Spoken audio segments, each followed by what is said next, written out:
किसी ने सच कहा कि महाकुंभ में जिसने जो तलाशा उसको वह मिला, गिद्धों को केवल घास मिली, सूअरों को गंदगी मिली, संवेदनशील लोगों को रिश्तों की खूबसूरत तस्वीर मिली, आस्थावानों को पुण्य मिला, सज्जनों को सज्जनता मिली, गरीबों को रोजगार मिला, अमीरों को धंधा मिला, श्रद्धालुओं को साफ सुथरी व्यवस्था मिली, पर्यटकों को अव्यवस्था मिली, सद्भावना वाले लोगों को जाति रहित व्यवस्था मिली, भक्तों को भगवान मिले। मतलब सबने अपने स्वभाव और चरित्र के अनुसार चीजों को देखा है। नमस्कार मित्रों।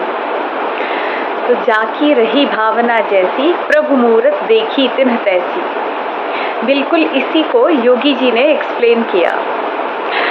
अच्छा, तो जिसने जो चाहा, जो देखना चाहा, कुंभ में उसको वही मिला।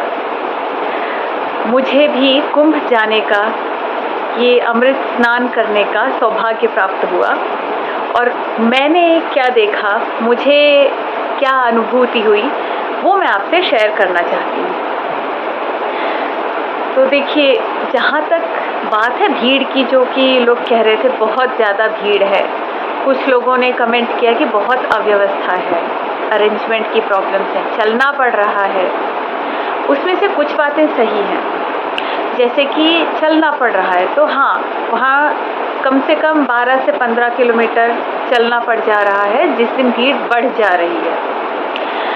और ट्रैफिक की बात है तो ट्रैफिक भी लग रहा है, क्योंकि देश के हर कोने कोने से, इनफैक्ट विदेशों से सभी लोग वहाँ जा रहे हैं। प्रयागराज वो शहर जो एक छोटी, जिसकी जनसंख्या बहुत कम है, 25 से 30 लाख की कैपेसिटी वाला शहर, वहाँ पर आप इमेजिन कीजिए कि रोज़ कम से कम 1.5 से 2 करोड़ लोग आ रहे थे स्नान करने के लिए।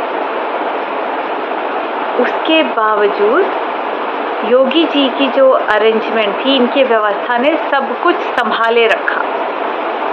एक घटना जो हुई थी भगदड़ की, उसके अलावा और कहीं कोई अप्रिय घटना भी नहीं हुई है।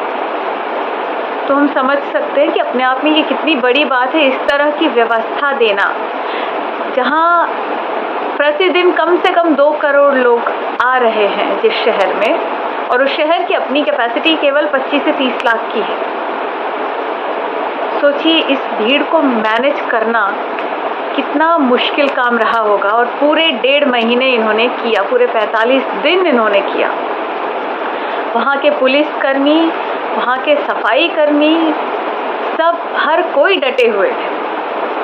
हम जब शहर में पहुँचे तो हमें भी एक्सपेक्टेड था कि हम सुबह 4 बजे तक पहुँच जाएंगे। ट्रैफिक की वजह से हम वहाँ पहुँचे शाम के 3 बजे। आप सोचिए इतना ट्रैफिक था। और जब हम वहाँ उतरे तो भी हमें केवल सिर और सिर ही दिखाई दे रहे थे रास्ते पर। इस तरह की भीड़ थी वहाँ पर। लेकिन ये भीड़ एक सकारात्मकता ही तो है, इतने सारे लोग महाकुंभ के लिए जा रहे हैं, सोचिए। और दूसरी बात जो है वो ये कि गंगा जी के जल पर जो लोगों ने बहुत हो हल्ला मचाया था ऑफ लेट, आखिरी के कुछ हफ्तों में, तो गंगा जी में हमने भी स्नान किया। हम सबकी, अगर इस तरह का कोई प्रदूषण होता, प्रदूषण मतलब गंदगी थोड़ा होती है, उसको सफाई, तुरंत सफाई कर्मी आता है, साफ करके जाता है। पर जिस तरह का वातावरण बनाया गया था कि पॉइजनस है, टॉक्सिक हो गया है वाटर, वहाँ का जाने लायक नहीं है, उससे स्किन डिसीजेज हो रही है वगैरह वगैरह। हम सभी स्नान करके आए और हमें कुछ भी नहीं हुआ। गंगा जी का जल भी कोई इस तरह का दूषित नहीं था जैसा कि सोशल मीडिया पर माहौल बनाया गया था। हाँ, और चौथी बात जो मेरी नज़र में आई वो ये कि वहाँ के लोकल्स बहुत परेशान हो चुके थे इस तरह की भीड़ से, क्योंकि लिटरली आप सोचिए जब शहर इतना छोटा सा है और करीब 1.5 से 2 करोड़ लोग आ जाएं एक एक दिन में, तो वहाँ चलने के लिए उनको रास्ते पर जगह नहीं थी। इस तरह की भीड़ वहाँ पर भरी हुई थी। पर अब आप उसका पॉजिटिव साइड देखिए। बड़े मतलब टोटल रेवेन्यू नंबर्स में तो मैं जाऊंगी भी नहीं। सिंपल चीज़ है, एक ऑटो रिक्शा का जो भाड़ा है ना, वो 20 रुपये की जगह 250 रुपये 200 रुपये ले रहे हैं और लोग देके जा रहे थे।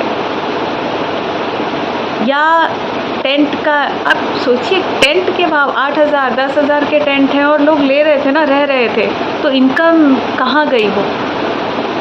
वहाँ के लोकल्स जो लोग रह रहे थे उन्होंने ही तो पैसे कमाए, उनका बिजनेस बढ़ा। आप वहाँ जाएंगे, फूल लेंगे, पूजा सामग्री लेंगे, उसकी भी बिक्री हो रही है।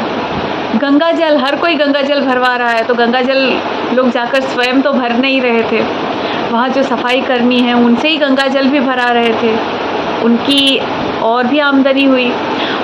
और एक बात है, जो सफाई कर्मी आपको गंगा जल ला के स्पेशली देता है, एटलीस्ट मेरा ये एक्सपीरियंस है, उन्होंने सामने से कुछ भी नहीं मांगा। मैंने उनको पूछा कि आप कितना लेंगे इसका, उन्होंने कुछ भी नहीं कहा। उन्होंने कहा आपकी जो इच्छा हो वो दीजिए, और मैंने जितना दिया उतने में वो संतुष्ट होकर चले भी गए। तो ऐसा नहीं कि कुछ लोग सेवा भाव से भी करते हैं, ऐसा नहीं कि हर कोई सिर्फ आपको लूटने के लिए कर रहा है। ओवरऑल मेरा एक्सपीरियंस बहुत अच्छा था।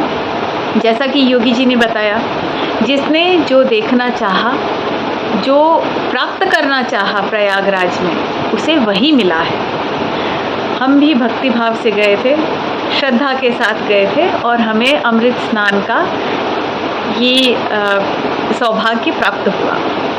कुंभ में आपने देखा होगा, जो आप कहते हैं भेदभाव हुआ है, किसके साथ भेदभाव हुआ है? वहां न जाति का भेद है, न क्षेत्र का भेद है, न मत और मजहब का भेद है, किसी भी प्रकार का भेदभाव नहीं किसी के प्रति, न अमीर गरीब का भेद है। सारे लोग एक घाट पर स्नान कर रहे हैं। इससे बड़ी एकात्मता का संदेश और क्या हो सकता है? इससे बड़ी एकता का संदेश और क्या हो सकता है? और यही सच्चा सनातन धर्म भी है।